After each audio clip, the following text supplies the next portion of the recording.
Hello बच्चों, आज हम देखने वाले हैं अपना chapter some basic concepts of chemistry. इसके 2 पार्ट आ चुके हैं, ये इसका तीसरा पार्ट है। ठीक है। रेफरेंस स्टैंडर्ड, क्या देखो रेफरेंस स्टैंडर्ड। ठीक है, हमने जो एसआई बेस्ड यूनिट्स देखी थी उनकी डेफिनेशन देखी थी। वहाँ पर हमने कुछ ना कोई डेफिनेशन पढ़ी थी कि कैसे हमने एम्पियर लिया है या फिर कैसे हमने किलोग्राम लिया है, मीटर लिया है। ठीक है, तो देखते हैं reference standard. After defining a unit of measurement such as the kilogram और the metre, scientists agreed on reference standards that make it possible to calibrate all measuring devices। ठीक है, कोई भी एक रेफरेंस स्टैंडर्ड ले लिया। ठीक है, और जो और डिवाइसेस मेजरिंग डिवाइस लिए हैं उनको उसी के रेफरेंस में कैलिब्रेट किया है। ठीक है, मार्क कर दी जो हमारी यूनिट्स ऑफ मेजरमेंट हैं। For getting reliable measurements, all devices such as meter sticks होगी या फिर analytical balance have been calibrated by their manufacturers to give correct readings। ठीक है, ताकि वो करेक्ट रीडिंग दें। ठीक है, उनको क्या किया जाता है, कैलिब्रेट, यानी कि उनको मार्क कर दिया जाता है ताकि वो हमें करेक्ट रीडिंग्स दें। However, each of these device is standardized or calibrated against some reference। ठीक है, जो ये डिवाइस हैं, ठीक है, हमने स्केल देखा है, मीटर स्टिक्स देखी है हमने, या फिर 1 किलोग्राम का जो 1 किलोग्राम होता है वो देखा हमने। ये किसी न किसी के रेफरेंस में लिए हुए हैं हमने। ठीक है, कुछ ना कुछ रेफरेंस है जिसके उसमें हमने 1 किलो माना हुआ है या फिर हमने 1 मीटर माना हुआ है या 1 सेकंड मानी हुई है। जो मास का the mass standard is the kilogram since 1889। ठीक है, कब से है, 1889। अब ये क्या है, It has been defined as the mass of platinum iridium cylinder that is stored in an airtight jar at International Bureau of Weights and Measures at in France। ठीक है, फ्रांस में कोई भी international bureau of weights and measures का है। ठीक है, जहाँ पर एक प्लेटिनम इरिडियम का सिलेंडर रखा हुआ है, स्टोर किया गया है। ठीक है, उसको हमने क्या माना हुआ है कि ये 1 किलो है। ठीक है, 1 किलोग्राम है, उसको हमने 1 किलोग्राम मान लिया। अब जो भी वर्ल्ड में ऑल ओवर द वर्ल्ड जो 1 किलोग्राम होगा वो उसके रेफरेंस में होगा। ठीक है, वो हमारा रेफरेंस स्टैंडर्ड है। Platinum iridium was chosen for this standard because it is highly resistant to chemical attack। ठीक है, क्या ये highly resistant to chemical attack and its mass will not change for an extremely long time। ठीक है, इसका mass change नहीं करेगा for long period of time।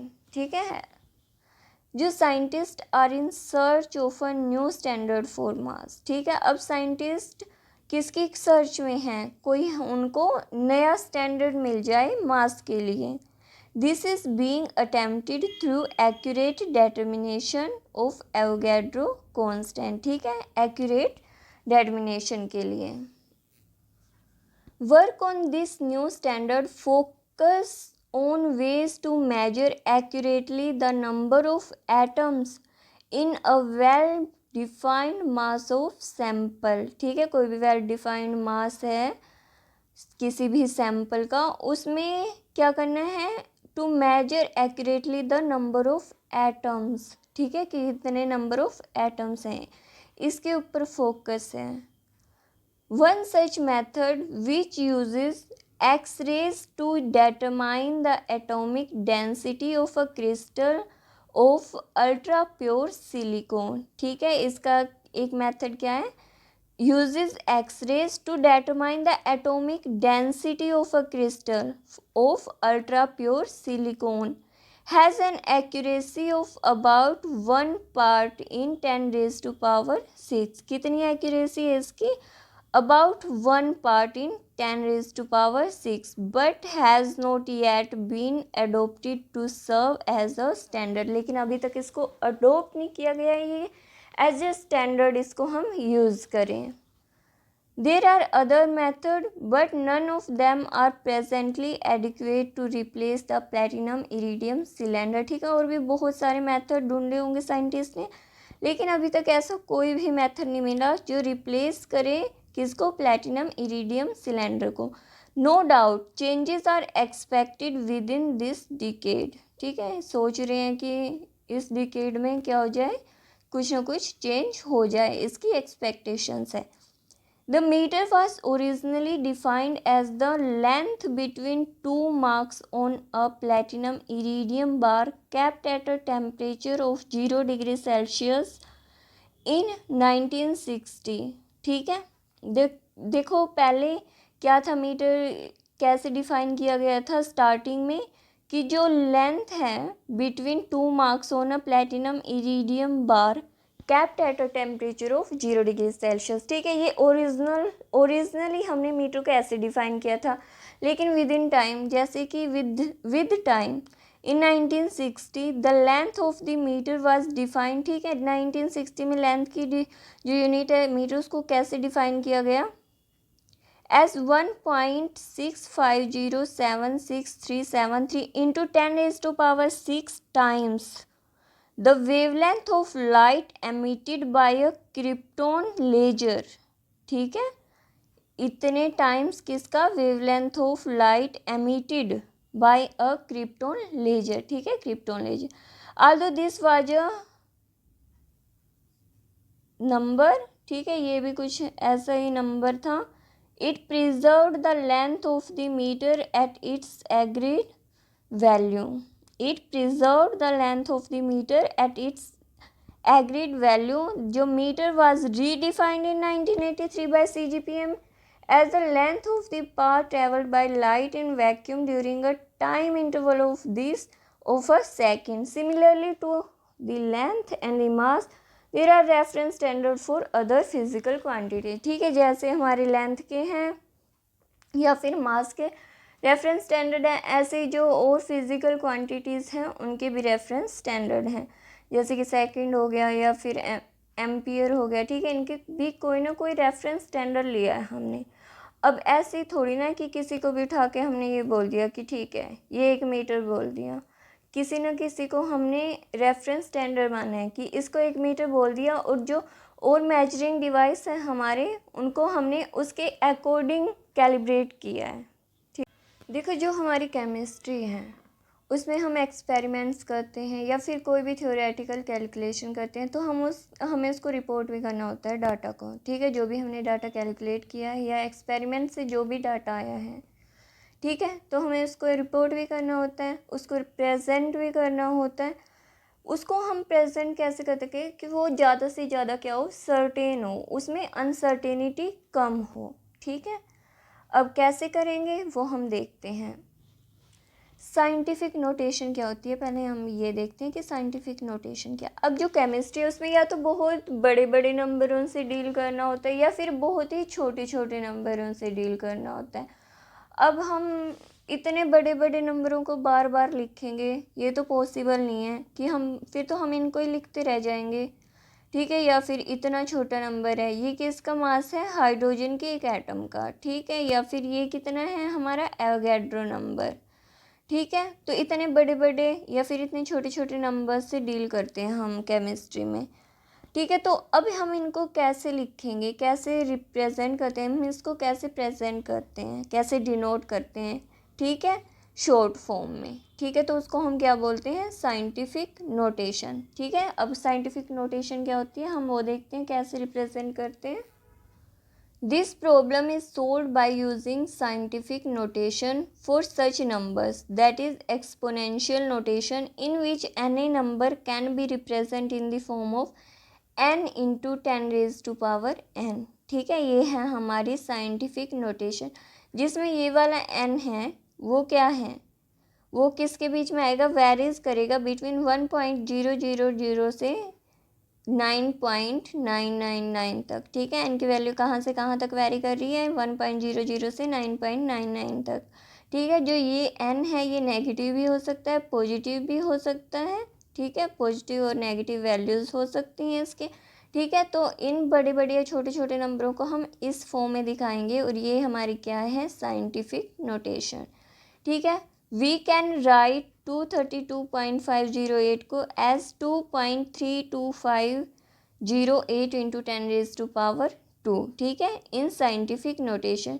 Note that while writing it जो decimal had to be moved to the left, ठीक है। अब देखो हमने यहाँ पर 10⁻² किया है, ठीक है, पॉजिटिव पावर है ये। डेसिमल पॉइंट है वो कहाँ मूव किया है, लेफ्ट साइड में, ठीक है। और अगर मान लो हमें यहाँ पर मूव करना होता, यानी कि राइट साइड में अगर हम मूव कर रहे हैं डेसिमल को, तो कौन सी वैल्यू आएगी यहाँ पर, नेगेटिव वैल्यूज़। अगर लेफ़्ट साइड में मूव कर रहे हैं तो पॉजिटिव, और राइट साइड में मूव कर रहे हैं तो नेगेटिव, ठीक है, n की वैल्यू। सिमिलरली अब अगर हम इसको देखो 0.000016 can be written as 1.6 into 10⁻⁻⁴। जो डेसिमल कहाँ मूव हुआ है इसमें, राइट साइड में, तो यहाँ पर क्या आया है, negative value. While performing mathematical operations on numbers expressed in scientific notation the following points are to be kept in mind, ठीक है। देखते हैं हम कौन से जो पॉइंट्स हैं हमें अपने दिमाग में रखने हैं, क्या करने के लिए, जो हम साइंटिफिक नोटेशन लिखेंगे उसको लिखने के लिए, साइंटिफिक नोटेशन को लिखने के लिए। अब देखते हैं हम मल्टीप्लिकेशन एंड डिवीजन। देखो these two operations follow the same rule, ठीक है, मल्टीप्लिकेशन और डिवीजन का सेम रूल है, which are there for exponential numbers. अब हमें इसकी मल्टीप्लाई की है, देखो जब अगर बेस की मल्टीप्लाई हो, बेस सेम है तो पावर क्या हो जाती है, ऐड हो जाती है, ठीक है। तो इनकी पावर ऐड हो जाएंगी। अब हमें इसकी मल्टीप्लाई करनी है, इसकी मल्टीप्लाई हम सिंपल करेंगे, और जितने भी पॉइंट के बाद, डेसिमल के बाद नंबर हैं, जो हमारा लास्ट रिज़ल्ट है उसमें हम उनके उतने के बाद ही, उतने नंबर्स के बाद ही क्या लगा देंगे, डेसिमल पॉइंट, ठीक है। यहाँ पर 1 और 1 इसमें 2, तो यहाँ पर 1 और 2 के बाद हम अपना डेसिमल पॉइंट लगा देंगे। कहाँ से देखना शुरू किया हमने, राइट साइड से, ठीक है, राइट साइड से हम देख रहे हैं। अब देखो अगर हमें इसको 3.864 लिखना हुआ है तो क्या हुआ है, देखो जो डेसिमल है वो किसकी साइड मूव हुआ है, लेफ़्ट साइड मूव हुआ है। तो लेफ़्ट साइड में क्या होता है, पावर ऐड हो जाती है, तो 13 में 1 ऐड हो गया, एक प्लेस पर मूव किया है तो +1, 13 क्या हो गया यहाँ पर 10⁻14।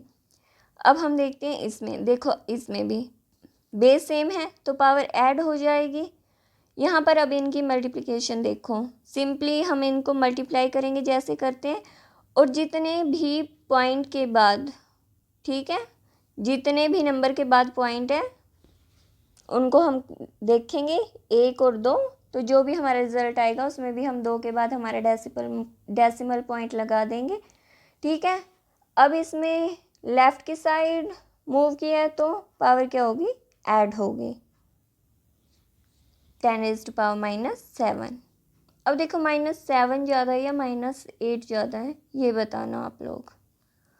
अब ऐसे ही अगर डिवीजन कर रहे हैं, इसको अगर हम ऊपर लेके जाएंगे तो ये क्या हो जाएगा, यहाँ पर पॉजिटिव है तो ऊपर जाके नेगेटिव हो जाएगी ये वैल्यू, ठीक है। वही बात है, फिर पावर बेस सेम है तो पावर ऐड हो जाती है, और ऐसे ही यहाँ पर इसको हम डिवाइड कर रहे हैं तो पॉइंट्स के जो रूल हैं सिंपली डिवाइड करेंगे और बाद में जितने के बाद भी पॉइंट आएगा वो लगा देंगे, ठीक है। यहाँ पर सिंपल डिवीजन है ये हमारी, या तो हम इसका पॉइंट हटा के डिवाइड में 10 कर लेंगे, उससे भी निकाल सकते हैं, या फिर अगर हम इसको डिवाइड कर रहे हैं तो जितने के बाद भी पॉइंट आएगा उसको हम पॉइंट को लगा देंगे, ठीक है, सिंपल डिवीजन है ये। अब देखते हैं अब हमारा एडिशन और सब्ट्रैक्शन। देखो एडिशन एंड सब्ट्रैक्शन के लिए जो सबसे पहली चीज़ है, for this two operation first the numbers are written in such a way that they have the same exponent. ठीक है, जो इनका एक्सपोनेंट है उसकी जो पावर है वो क्या होनी चाहिए, सेम होनी चाहिए। After that the coefficient are added or subtracted as the case may B.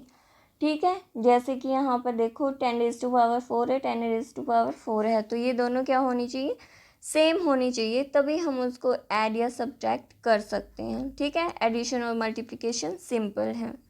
अब हम जैसे कि हम सिंपल करते हैं, बस यहाँ पर हमें पॉइंट का ध्यान रखना है कि हमें डेसिमल कहाँ लगाना है। अब हम देखते हैं हमारे सिग्निफिकेंट फिगर, जो कि बहुत इम्पोर्टेंट है। Significant figures, every experimental measurement has some amount of uncertainty associated with it। ठीक है, जो भी एक्सपेरिमेंट होते हैं उनके साथ कोई ना कोई अनसर्टेनिटी होती है because of limitation of measuring instrument. अब ये मेजरिंग इंस्ट्रूमेंट की लिमिटेशन हो या फिर जो पर्सन परफॉर्म कर रहा है एक्सपेरिमेंट्स को उसकी स्किल में कमी हो। फॉर एग्जाम्पल, जो मास of an object is obtained using a platform balance and it comes out to be 9.4 ग्राम। ठीक है, अगर हमने कोई भी एक ऑब्जेक्ट लिया, उसको हमने उसका मास मेजर किया किससे, प्लेटफॉर्म बैलेंस से, तो उसका मास कितना आया, 9.4 ग्राम। ठीक है, और उसी ऑब्जेक्ट का हमने मास किससे लिया, एनालिटिकल बैलेंस से, तो उसका मास क्या आया, 9.4213 ग्राम। ठीक है, अब इन दो वैल्यूज़ में हमने क्या फ़र्क देखा कि जो एनालिटिकल बैलेंस से हमने मास मेजर किया था वो थोड़ा सा ज़्यादा है as compare to platform balance जिससे हमने मास मेजर किया था। तो therefore digit 4 placed after decimal in the measurement by platform balance is uncertain. ठीक है, जो 4 डिजिट्स थी हमने प्लेटफॉर्म के जो उससे मेजर किया था प्लेटफॉर्म बैलेंस से, वो अनसर्टेन है, हमें नहीं पता उधर वो क्या थी। The uncertainty in the experimental or the calculated values is indicated by mentioning the number of significant figure। ठीक है, जो अनसर्टेनिटी हमें इन द एक्सपेरिमेंटल या फिर calculated values is indicated by mentioning the number significant figure.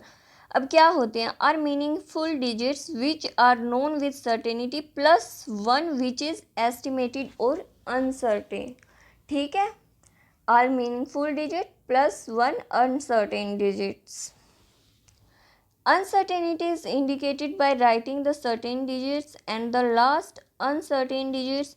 Thus, if we write a result, ठीक है, जैसे कि हम ये लिख रहे हैं 11.2 ml, जो 11 है वो सर्टेन है, लेकिन जो ये 2 है ये अनसर्टेन भी हो सकता है और सर्टेन भी हो सकता है, हमें नहीं पता ये क्या है। ठीक है, जो 2 है ये अनसर्टेन है। ठीक है, किसके बाद क्या है, 11 है वो तो सर्टेन है, लेकिन जो 2 है वो अनसर्टेन है, ये सर्टेन नहीं है। And the uncertainty would be +-1 in the last digit. जो लास्ट डिजिट है उसमें अनसर्टेनिटी क्या है, वहाँ पर +1 ऐड भी हो सकता है और -1 यानी कि 1 माइनस भी हो सकता है। अब देखते हैं कि वहाँ पर +1 होगा या फिर -1 होगा लास्ट डिजिट में। ठीक है, उसके लिए हम कुछ रूल्स देखते हैं, दीज आर स्टेटेड बिलो। अब देखो ये rule, all non zero digits are significant. ठीक है, जितने भी नॉन जीरो डिजिट्स हैं वो क्या हैं, सिग्निफिकेंट हैं। फॉर एग्जांपल 285 सेंटीमीटर है, नॉन जीरो हैं, तो सारी की सारी क्या हैं, सिग्निफिकेंट हैं। There are 3 significant figures and in 0.25 2 हैं, तो ये 2 सिग्निफिकेंट फिगर। ठीक है, ये 0 है जो वो सर्टेन भी हो सकता है और अनसर्टेन भी होता है, देखते हैं उसको। 0 preceding to first non zero digits are not significant.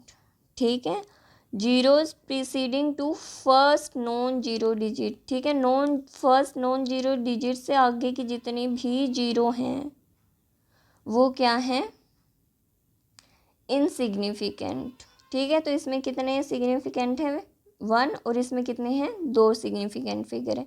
Zeros between 2 non zero digits are significant. ठीक है, यहाँ पर zero preceding to first non zero digit क्या थी, इनसिग्निफिकेंट थी या फिर नॉन सिग्निफिकेंट थी, लेकिन जो zeros between 2 non zero digits वो क्या है सिग्निफिकेंट। यहाँ पर एग्जांपल लिया है 2.005, तो यहाँ पर सिग्निफिकेंट फिगर क्या है, देखो दोनों नॉन जीरो डिजिट्स हैं, उनके बीच की जो जीरो है वो क्या है सिग्निफिकेंट। तो यहाँ पर कितने फिगर सिग्निफिकेंट फिगर हुए 4।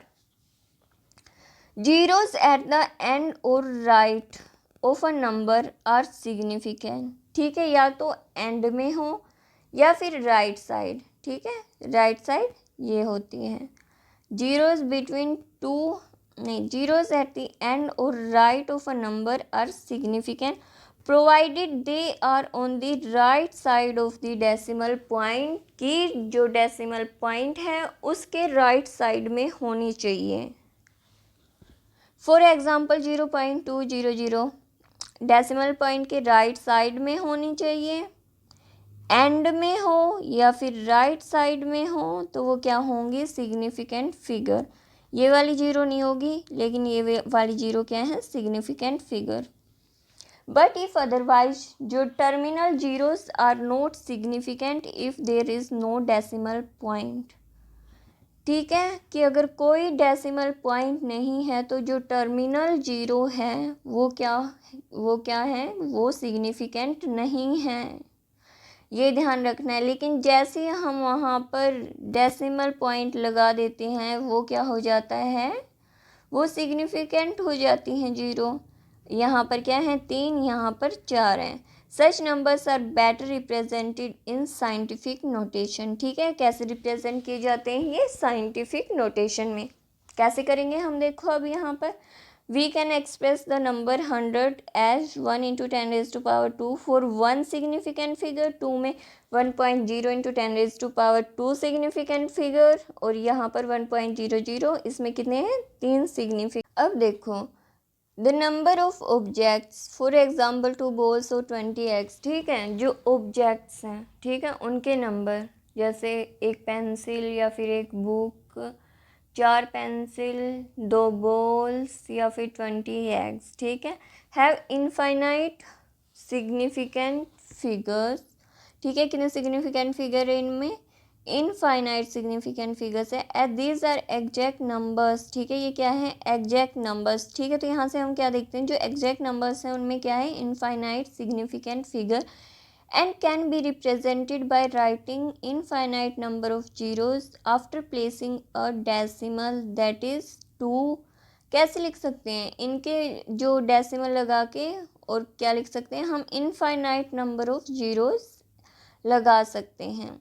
अब देखो in number written in scientific notation all digits are significant. ठीक है, जैसे हमने सिग्निफिकेंट साइंटिफिक नोटेशन लिखी तो इसमें जितने भी नंबर्स हैं वो क्या हैं डिजिट्स हैं, all digits are significants. Has 3 significant figure and this has 4 significant figures. However, one would always like the results to be precise and accurate। ठीक है, कि जो कोई भी है उसको एक्यूरेट और प्रिसाइज रिज़ल्ट ही चाहिए। ठीक है, जो रिज़ल्ट है वो हमारा एक्यूरेट आना चाहिए या फिर प्रिसाइज आना चाहिए। ठीक है, कि हम कोई भी एक्सपेरिमेंट कर रहे हैं तो हमारा रिज़ल्ट एक्यूरेट आए और प्रिसाइज आए। ठीक है, एक्सपेरिमेंट परफॉर्म करते हैं हम केमिस्ट्री लैब में। Precision and accuracy are often referred to while we talk about the measurement। ठीक है, जो precision या फिर accuracy की बात कर रहे हैं वो हम कहाँ कर रहे हैं जब हम किसी भी measurement की बात कर रहे हैं। ठीक है, measurement के बारे में हम कोई भी बात कर रहे हैं। अब देखो precision refers to the closeness of various measurements for the same quantity। ठीक है, प्रिसीजन किसकी बात करता है closeness of various measurements for the same quantity. ठीक है, किसी भी क्वांटिटी की हमने मेजरमेंट ली तो वो उनमें कितनी क्लोजनेस है। ठीक है, मान लो हमने इस पेंसिल की लेंथ ली, ठीक है, इसकी पेंसिल की लेंथ हमने 3 बार ली। ठीक है, अब उन वैल्यूज़ में कितनी क्लोजनेस है। ठीक है, तो ये क्या होता है हमारा प्रिसीजन। अब एक्यूरेसी देखो क्या होती है। However accuracy is the agreement of a particular value to the true value of the result. जो एक्यूरेसी है वो क्या है हमारी, कि कोई जो हमारी वैल्यू आई है एक्सपेरिमेंटल वो ट्रू वैल्यू के कितना क्लोज है, ठीक है, वो होती है हमारी एक्यूरेसी। फॉर एग्जाम्पल, ठीक है, अभी इसमें एक एग्जाम्पल लिया हुआ है। अब एग्जाम्पल देखो, इफ़ द ट्रू वैल्यू क्या है रिजल्ट की 2.00 ग्राम, ठीक है, ये क्या है हमारी ट्रू वैल्यू है किसी भी, ठीक है, कोई भी हमारा रिजल्ट है उसकी ट्रू वैल्यू इतनी है। अब 3 बच्चों ने ना एक्सपेरिमेंट परफॉर्म किए, ठीक है, एक ए ले लिया, एक ए और एक बी और एक सी, ठीक है, इन्होंने ना इन तीनों ने 2-2 बार मेजरमेंट ली, ठीक है, और रिपोर्ट किया रिजल्ट को। जो ए की वैल्यू क्या आई, ए की वैल्यू आई 1.95 ग्राम और 1.93 ग्राम। अब देखो जो इसकी वैल्यू है वो ट्रू वैल्यू से तो, जो ट्रू वैल्यू है उस वैल्यू के तो आसपास नहीं है ये वैल्यू, लेकिन जो इसने मेजर किया है तो दोनों वैल्यू पास पास में है, यानी कि ये क्या है, ये प्रिसाइज तो है लेकिन क्या नहीं है, एक्यूरेट नहीं है। अब बी की लेते हैं हम, कोई और स्टूडेंट है बी, उसने वही एक्सपेरिमेंट रिपीट किया और उसकी वैल्यू क्या आई 1.94 ग्राम एंड 2.05 ग्राम। अब ये देखो ये ना तो ट्रू वैल्यू के आसपास है और ना ही एक दोनों वैल्यू आपस में एक दूसरे के आसपास हैं, तो ये ना तो प्रिसाइज हैं और ना ही एक्यूरेट हैं। अब सी की देखो, कोई स्टूडेंट है सी, अब उसने एक्सपेरिमेंट परफॉर्म किया तो उसके वैल्यू क्या आई 2.01 ग्राम एंड 1.99 ग्राम। अब ये जो ट्रू वैल्यू है हमारी क्या है 2.00 ग्राम, उसके पास भी है और आपस में एक दूसरे के पास भी हैं, तो क्या है ये एक्यूरेट भी हैं और प्रिसाइज भी हैं, ठीक है। ये है हमारी एक्यूरेसी और प्रिसीजन। प्रिसीजन में है कि जो हमने एक्सपेरिमेंट परफॉर्म किया है कई बार तो जो वैल्यूज़ आई हैं वो आपस में कितनी पास पास आई हैं, लेकिन जो एक्यूरेसी है वो होती है कि जो हमारी वैल्यूज़ आई हैं वो ट्रू वैल्यू के कितना आसपास है, जो उस एक्सपेरिमेंट की एक्चुअल रिजल्ट है, ट्रू वैल्यू है, उसके कितना पास आई है। अब हम देखते हैं addition and subtraction of significant figures. जो result can not have more digits to the right, ठीक है, right to the decimal point than either of the original number, ठीक है, ये हमारे नंबर हैं, तो जो रिजल्ट आएगा जो डेसिमल पॉइंट के बाद में जो नंबर हैं उनसे ज़्यादा डिजिट्स नहीं होनी चाहिए हमारे रिज़ल्ट में, ठीक है, ठीक है, जो भी हमारे ओरिजिनल नंबर्स हैं और जो हमारा रिज़ल्ट आएगा उसमें जो राइट साइड है डेसिमल पॉइंट के उससे ज़्यादा डिजिट्स नहीं होनी चाहिए। अब इन वैल्यूज़ को हमने क्या किया, ऐड किया, ठीक है, जो 18.0 हैज़ ओनली 1 डिजिट, ठीक है, एक डिजिट है, तो after the decimal point and the result should be reported only up to 1 digit, ठीक है, जिसमें सबसे कम नंबर ऑफ डिजिट है राइट साइड में हम उसके अकॉर्डिंग ही अपना रिजल्ट रिपोर्ट करेंगे, ठीक है, जिसमें सबसे कम है कहाँ पर, डेसिमल पॉइंट के राइट साइड में जिस भी नंबर में सबसे कम डिजिट्स हैं उसी में हम अपना रिजल्ट क्या करेंगे, रिपोर्ट करेंगे।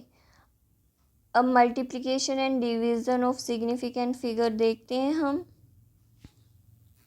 Multiplication and division of significant figures, in these operations the result must be reported with no more significant figures as in the measurement with a few significant figure, ठीक है, जिसमें सबसे कम है उसके अकॉर्डिंग ही हम सिग्निफिकेंट फिगर को report करेंगे। जैसे इसमें कितने हैं, 2 हैं, तो हमारा जो रिज़ल्ट है उसमें भी 2 ही सिग्निफिकेंट फिगर होने चाहिए, ठीक है, तो यहाँ पर क्या आ जाएगा 3.1। अब जो ये है 2.5, अब हम इसको कैसे रिमूव करेंगे उसके लिए हम देखते हैं आगे कुछ rules. While limiting the result to the required number of significant figure, ठीक है, जैसे यहाँ पर बोल दिया कि 2 होने चाहिए। अब इस हम रिजल्ट को दो सिग्निफिकेंट फिगर में कैसे लेके आएंगे, ठीक है, तो उसको हम देखते हैं। उसके लिए हमारे पास कुछ रूल्स हैं, ठीक है, कैसे हम उनको राउंडिंग ऑफ करेंगे नंबर्स को, वो देखते हैं हम। अगर right most digit to be removed, right most digit मतलब जो सबसे लास्ट में है, अगर वो रिमूव की जा रही है, वो 5 से ज़्यादा हो, तो जो उससे पहले वाली डिजिट है उसमें एक ऐड हो जाएगा। यहाँ पर देखो 1.386, इसको हम रिमूव कर रहे हैं, ये 5 से बड़ी है, तो इससे पहले वाली जो डिजिट है 8, उसमें एक ऐड हो जाएगा, तो इसको हम कैसे लिखेंगे 1.39। अब अगर मान लो हमको इसको भी 9 को भी रिमूव करना पड़ा, तो हम क्या करेंगे 1.4 कर देंगे कि 9 है 5 से ज़्यादा है, इसमें इससे पहले वाली में एक ऐड कर देंगे। If the right most digit to be removed is less than 5, ठीक है, अगर लेस देन 5 है तो प्रीसीडिंग नंबर जैसी है वो वैसी ही रहेगी, उसमें कोई चेंज नहीं आएगा, हम इसको हटा देंगे, ठीक है। 4 को एज इट इज़ हटा दिया। अगर यहाँ से 3 को हटाना होगा तो हम 3 को भी हटा देंगे, तो यहाँ पर ये क्या आ जाएगा 4.3। If the right most digit to be removed is 5, अब देखो अगर वो 5 है तो हम क्या करेंगे, जो preceding number is not changed if it is even number, ठीक है, अगर प्रीसीडिंग नंबर इवन नंबर हुआ तो वो चेंज नहीं होगा, लेकिन अगर वो ओड नंबर हुआ तो उसमें एक ऐड हो जाएगा, ठीक है। But if it is increase by 1 if it is an odd number. 6.35 odd है, यहाँ पर 5 है तो एक ऐड हो जाएगा, 6.4 हो जाएगा यहाँ पर, और 6.25 ये इवन है तो ये ऐसे का ऐसा रहेगा 6.2, अगर हमें 5 को रिमूव करना हुआ तो, ठीक है। ये हमारे हो गए सिग्निफिकेंट फिगर। अब हम आगे देखते हैं डायमेंशनल एनालिसिस। डायमेंशनल एनालिसिस, देखो हम जब भी कैलकुलेशन करते हैं तो कई बार क्या होता है, हमें एक यूनिट को दूसरी यूनिट में कन्वर्ट करना पड़ता है, ठीक है। The method use to accomplish this is called factor label method और यूनिट फैक्टर मेथड और डायमेंशनल एनालिसिस, ठीक है। There is the need to convert units from one system to the other. The method used to accomplish this क्या बोलते हैं उसको, factor label method, unit factor method या फिर डायमेंशनल एनालिसिस, ठीक है। अब हम इसको देखते हैं कैसे करते हैं। अब यहाँ पर एग्जाम्पल दिया है, देखो, a piece of metal is 3 inch, ठीक है, 3 इंच का एक क्या है मेटल का पीस है, represented by inch. What is its length in centimetre, ठीक है। अब यहाँ पर क्या है, यहाँ पर हमें इंच को सेंटीमीटर में कन्वर्ट करना है बेसिकली, ठीक है, यानी कि 3 इंच में कितने सेंटीमीटर होंगे हमें वो बताने हैं। अब देखो इसको कन्वर्ट करने के लिए पहले तो हमें यूनिट कन्वर्जन का आइडिया होना चाहिए, हमें पता होना चाहिए कि 1 इंच में कितने सेंटीमीटर होते हैं। अब अगर हमें यही नहीं पता हुआ कि 1 इंच में कितने सेंटीमीटर होते हैं या फिर 1 मीटर में कितने सेंटीमीटर होते हैं, कितने डेसीमीटर होते हैं, अगर हमें यही नहीं पता हुआ तो हम कैसे चेंज करेंगे, ठीक है, तो इनका आइडिया होना ज़रूरी है। अब देखो 1 इंच में कितने सेंटीमीटर होते हैं, 2.54 सेंटीमीटर। अब यहाँ से देखो अगर हम इसको इस साइड ले आए तो 1 इंच अपॉन 2.5 सेंटीमीटर किसके इक्वल है 1। अब इसको यूनिट फैक्टर मेथड क्यों कहा गया है, क्योंकि देखो यहाँ पर क्या है 1 के इक्वल ले रहे हैं हम, 1 की वैल्यू क्या है 1 इंच अपॉन 2.54 सेंटीमीटर और 2.54 सेंटीमीटर अपॉन 1 इंच, ठीक है, ये भी तो 1 के इक्वल होगा 10, ठीक है, ये भी 1 के इक्वल है और ये भी इक्वल है 1 के, both of these are called unit factor, ठीक है, ये क्या हो गए unit factor. If some number is multiplied by these unit factors it will not be affected otherwise, ठीक है। अगर भाई किसी भी नंबर को 1 से मल्टीप्लाई किया जा रहा है तो वो इस नंबर को कोई अफेक्ट नहीं करेगा, ठीक है। 10 को 1 से मल्टीप्लाई करेंगे क्या ही फ़र्क पड़ेगा उसमें, किसी भी नंबर को हम 1 से मल्टीप्लाई कर रहे हैं क्या ही फ़र्क पड़ेगा, लेकिन अगर हम 0 से मल्टीप्लाई करेंगे तो बहुत फ़र्क पड़ेगा, ठीक है। अब देखो आगे, से the 3 in a given above is multiplied by the unit factor। अब जो 3 इंच है, ठीक है, उसको हमें इंच को किस में कन्वर्ट करना है, हमें सेंटीमीटर में। तो इंच से इंच कैंसिल होना चाहिए, ठीक है। इंच की जगह अब इसको हम कैसे लिख सकते हैं, इसको 1 भी लिख सकते हैं। अब हमें इंच है वो कैंसिल करना है, सेंटीमीटर में वैल्यू पुट करनी है, तो इसको हम इसके साथ मल्टीप्लाई करेंगे, ठीक है। तो यहाँ से हमारी वैल्यू आ जाएगी सेंटीमीटर में। ये है हमारा यूनिट फैक्टर मेथड, ठीक है। वैसे हम अगर इसको डायरेक्ट करने की सोचें, ठीक है, ये तो जैसे कि हमारा यूनिट फैक्टर मेथड है वो है। अगर 1 इंच में कितने 2.54 सेंटीमीटर, तो 3 इंच में कितने सेंटीमीटर होंगे, इसको हम डायरेक्ट 3 से मल्टीप्लाई कर देंगे। वही यहाँ पर है, देखो 3 से मल्टीप्लाई हुई है इसकी, ओके। अब हम अगला एग्जाम्पल देखते हैं। अब अगला एग्जाम्पल देखते हैं। A jug contains 2 litre of milk, ठीक है। Calculate the volume of the milk in metre cube. अब देखो जो लीटर है वो भी वॉल्यूम की यूनिट है और मीटर क्यूब है वो भी वॉल्यूम की यूनिट है। हमें लीटर से मीटर क्यूब में कन्वर्ट करना है। अब इसके लिए हमने देखा था 1 लीटर में कितने सेंटीमीटर क्यूब होते हैं, 1000 सेंटीमीटर क्यूब। अब या फिर ये देख लो 1 मीटर क्यूब में कितने लीटर होते हैं, 1000 लीटर, ठीक है। 1 मीटर क्यूब में कितने लीटर होते हैं, 1000 लीटर। अब हम इसको ऐसे भी निकाल सकते हैं या फिर हम इसको कैसे निकाल सकते हैं, 1000 सेंटीमीटर क्यूब लेके भी निकाल सकते हैं, ठीक है। देखो 1 लीटर में कितना है, 1000 सेंटीमीटर क्यूब, और 1 मीटर में कितने 100 सेंटीमीटर होते हैं, ठीक है। 1 मीटर में कितने होते हैं, 100 सेंटीमीटर।